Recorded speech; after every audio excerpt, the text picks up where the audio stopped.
আসসালামু আলাইকুম। আমরা জলসার অনেক বক্তাদেরকেই বলতে শুনেছি যে রাসূল সাল্লাল্লাহু আলাইহি সাল্লাম সব জায়গায় হাজির নাজির এবং তিনি আলিমুল গায়েব জানেন। তো এই বইয়ে এই সম্পর্কে খুব গুরুত্বপূর্ণ একটা তথ্য দেয়া রয়েছে।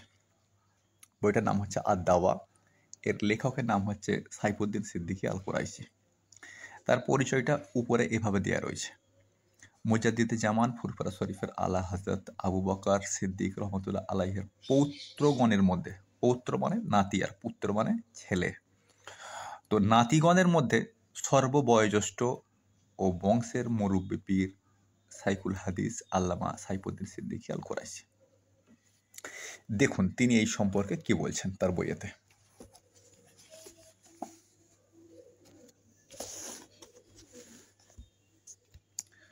তো তিনি যেটা বলছেন আমি সেটা আপনাকে পড়ে শোনাবো।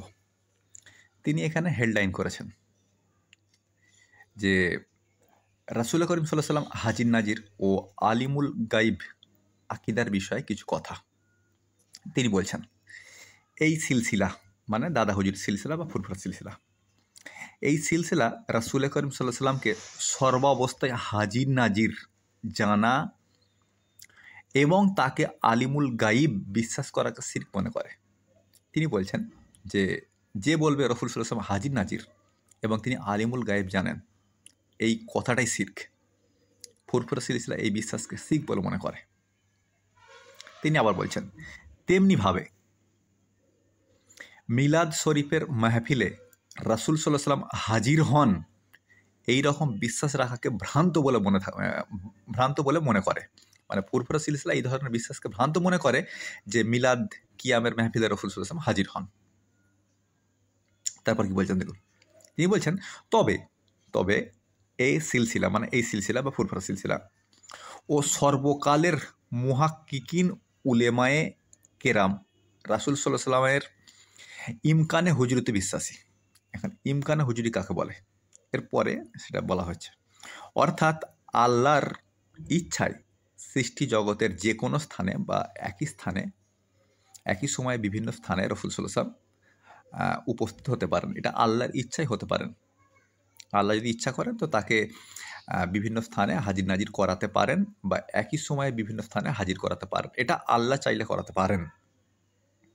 তারপর তিনি লিখছেন তবে তার অর্থ এই নয় যে আল্লাহ তাকে ক্ষমতা দিয়েছেন, মানে তার মানে এই নয় যে আল্লাহ মুহাম্মদ সাল্লাল্লাহু আলাইহি ওয়াসাল্লামকে হাজির নাজির হওয়ার ক্ষমতা দিয়েছেন, এমনটা মোটেও নয়। তবে তার অর্থ এই নয় যে আল্লাহ তাকে ক্ষমতা দিয়েছেন আর সেই ক্ষমতা বলই দুনিয়াতে বা তামাম মখলুকাতে সর্বত্র সবসময় হাজির নাজির, এমনটা নয়। যদি কি এমনটা বিশ্বাস করে তাহলে এইরূপ বিশ্বাস করাও শিরকের পর্যায়ভুক্ত। দেখুন তিনি কি বলছেন আরেকবার দেখুন, এইরূপ বিশ্বাস করাও শিরকের পর্যায়ভুক্ত। আপনি বুঝতে পারছেন? যাই হোক, তারপর তিনি একটা খুব গুরুত্বপূর্ণ তথ্য একটা দিয়েছেন আমাদেরকে। তিনি বলছেন যে সিলসিলায়ে ফুরফুরার অন্যতম শ্রেষ্ঠ মুখপাত্র, তিনি বলছেন যে সিলসিলায়ে ফুরফুরার অন্যতম শ্রেষ্ঠ মুখপাত্র আল্লামা রুহুল আমিন বসিরহাটি বাগমারির ফকিরের ধোঁকাবঞ্জন কিতাবে স্পষ্ট লিখেছেন। তো কি লিখেছেন আল্লামা রুহুল আমিন? যে ব্যক্তি হযরত সাল্লাল্লাহু আলাইহি ওয়াসাল্লামকে হাজির নাজির জানে সে ব্যক্তি মরদুদ ও উম্মত হইতে খারিজ হইবে। যে বলবে যে রাসূল সাল্লাল্লাহু আলাইহি ওয়াসাল্লাম সর্বদা সব জায়গায় হাজির নাজির, তাহলে সে মরদুদ এবং সে উম্মত হইতে খারিজ হইবে। তো বইটার নাম কি আর সেটা কোন বই? সেটা হচ্ছে এই বই।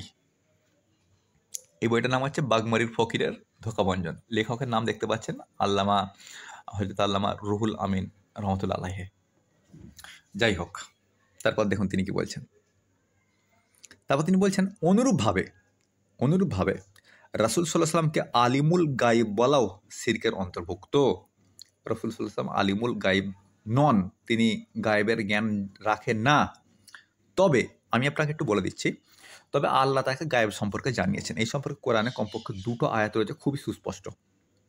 একটা হচ্ছে পবিত্র কোরআনের 4 নম্বর সূরা নিসা আয়াত নাম্বার 113। আলহামদুলিল্লাহ আমার কোরআন মুখস্থ রয়েছে উইথ রেফারেন্স, এই জন্য আমি আপনাকে রেফারেন্সগুলো হাজির করতে পারছি, যদিও এখানে কোনো রেফারেন্স দেওয়া নেই। 113 তো বলা হচ্ছে যে ওয়াল্লামাকা মালাম তাকুন তালাম, আল্লাহ আপনাকে তা জানিয়েছেন যা আপনি জানতেন না। ওয়াল্লামাকা, আল্লাহ আপনাকে জানিয়েছেন মালাম তাকুন তালাম, যা আপনি জানতেন না। তো আল্লাহ সুবহানাহু ওয়া তাআলা মুহাম্মদ সাল্লাল্লাহু আলাইহি ওয়াসাল্লামকে যেটা জানিয়েছেন তিনি সেটা জানেন, তার বেশি তিনি নিজে থেকে কিছু জানতে পারেন না। এটাই হচ্ছে মূল বক্তব্য। একই ধরনের বক্তব্য যে পবিত্র কোরআনের বলুন না গো, সূরা জিন আয়াত নাম্বার 26-27 একই ধরনের বক্তব্য রয়েছে যে আল্লাহ সুবহানাহু ওয়া তাআলা গায়েব জানেন এবং তিনি কারো কাছে গায়েব প্রকাশ করেন না, তবে তার মনোনীত রসুলদের ছাড়া, মানে রসুলদের কাছে তিনি গায়েব প্রকাশ করেন। বুঝতে পারছেন? তো রসুলরা গায়েব জানেন কারণ আল্লাহ তাদেরকে জানিয়েছেন, তারা নিজে থেকে কিছু জানেন না। যাই হোক, বক্তব্য একটু আপনাকে বলে দিলাম আর কি। অনুরূপভাবে রসুল সাল্লাল্লাহু আলাইহি ওয়াসাল্লামকে আলিমুল গায়েব বলা শিরকের অন্তর্ভুক্ত, কেননা আলিমুল গায়েব একমাত্র আল্লাহ সুবহানাহু ওয়া তাআলা। হ্যাঁ, পবিত্র কোরআনের 6 নম্বর সূরার 49 নম্বর আয়াতে একই ধরনের কথা বলা হচ্ছে। আলিমুল গায়েব শুধুমাত্র আল্লাহ সুবহানাহু ওয়া তাআলা, গায়েব শুধুমাত্র তিনি জানেন। পক্ষান্তরে রসুল সাল্লাল্লাহু আলাইহি ওয়াসাল্লামের গায়েবের ইলম হাসিল হওয়ার বিষয় অস্বীকার করাও আর এক ভ্রান্তি। তিনি বলছেন যে রসুল সাল্লাল্লাহু আলাইহি ওয়াসাল্লাম গায়েব জানতেন না, এইটাও বলা ভুল। আবার কেন ভুল? কারণ আল্লাহ তাকে জানিয়েছেন।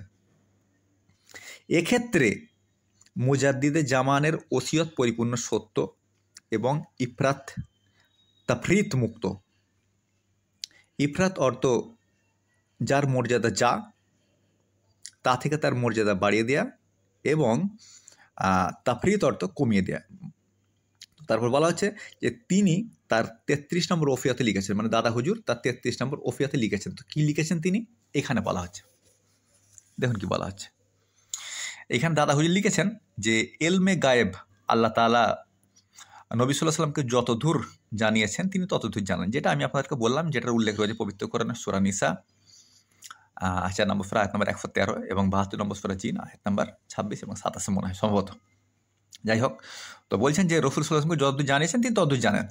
গায়েবের মালিক আল্লাহ তাআলা, এইরূপ আকীদা রাখবেন। হযরত সাল্লাল্লাহু আলাইহি ওয়াসাল্লাম গায়েব জানেন, সেই গায়েবকে এলমে হুসুলি বলে, মানে যতটুকু জানিয়েছেন তিনি ততটুকু জানেন, তারপর তিনি জানেন না। আচ্ছা, এখানে খুব গুরুত্বপূর্ণ পয়েন্ট একটা সাইফুদ্দিন সিদ্দিকী আল কুরাইশি একটা উল্লেখ করেছেন যে ইদানিং সিলসিলার কারো কারো মুখে রাসূল সাল্লাল্লাহু আলাইহি ওয়াসাল্লাম হাজির নাজির ও আলিমুল গায়েব বলতে শোনা যাচ্ছে, যেটা আমি আপনাকে শুরুতে বলেছিলাম যে অনেক বক্তা জলসায় বলে বেড়াচ্ছে যে রাসূল সাল্লাল্লাহু আলাইহি ওয়াসাল্লাম হাজির নাজির এবং আলিমুল গায়েব জানেন, তিনি গায়েবের জ্ঞান রাখেন। এই জন্য সাইফুদ্দিন সিদ্দিকী আল কুরাইশি বিষয়টাকে এখানে সুস্পষ্ট করছেন। ইদানিং মানে হাল ফিলহালে সিলসিলার কারো কারো মুখে নাকি রাসূল সাল্লাল্লাহু আলাইহি ওয়াসাল্লাম হাজির নাজির ও আলিমুল গায়েব বলতে শোনা যাচ্ছে। মূলত এরা উপরে সিলসিলার অনুসারী হলেও এক শ্রেণীর রেজবি বেরলবি মৌলানা দ্বারা প্রভাবিত হয়ে সম্ভবত এইসব কথা বলছে। দেখবেন এদের সিংহভাগ মানে বেশিরভাগ, এদের সিংহভাগ জাহেল, মূর্খ ও ইলমবিহীন ডিগ্রিধারী। সুবহানাল্লাহ। তো তারপর তিনি বলছেন, আপনাদের নিকট অনুরোধ, যেখানেই যে মেহফিলে এদেরকে এই জাতীয় কথা বলতে শুনবেন সঙ্গে সঙ্গে তার জেরলো প্রতিবাদ করবেন।